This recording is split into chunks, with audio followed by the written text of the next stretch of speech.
Un œuf. Mais contrairement à celui-ci, il ne vient pas d'une poule.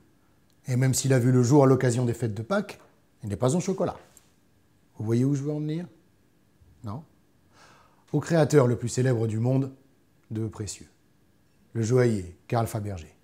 Son père Gustave s'installe à Saint-Pétersbourg dans les années 1830. L'atelier est à 2 pas du palais d'hiver. Et la clientèle en or. Une aristocratie pour qui rien n'est trop beau ni trop cher. Carl naît en 1846. Il n'a pas 20 ans lorsqu'il commence à travailler bénévolement en tant qu'expert au musée de l'Ermitage. Le conservateur recommande la maison Fabergé au cabinet impérial qui lui commande plusieurs bijoux pour le mariage du tsarevitch, le futur Alexandre III. En février 1880, un nouvel attentat est perpétré contre son père, Alexandre II, au cœur même du palais d'hiver. Le tsar en sort indemne, mais 1 an plus tard, il va succomber à une nouvelle bombe lancée à ses pieds à quelques encablures de son palais. Le régime change de cap. Alexandre II avait finalement décidé de s'engager sur la voie d'une constitution.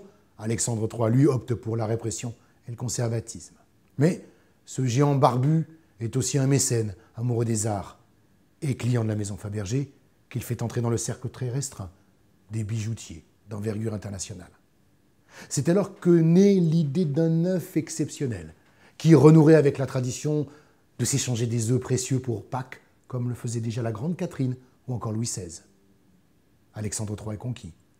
Dès lors, pendant plus de 30 ans, la maison Fabergé va fournir 1 ou 2 œufs d'exception pour la tsarine, puis pour la mère de Nicolas II à partir de 1895. Et ce, à chaque fête de Pâques. À la Révolution, Carl transforme son entreprise en société anonyme et en partage le contrôle avec un comité d'employés. Mais les filiales ferment les unes après les autres et les conditions de vie à Pétrograd s'aggravent. Il n'est pas rare d'échanger une œuvre d'art contre un citron ou même du sucre. Les aristocrates qui peuvent encore fuir le fond en se servant des objets Fabergé comme monnaie d'échange. L'orfèvre est arrêté, mais vite relâché grâce au soutien de ses ouvriers qui plaident sa cause. À 72 ans, il fuit Pétrograd, déguisé en cocher, laissant tout derrière lui. Il mourra en exil 2 ans plus tard, le cœur brisé.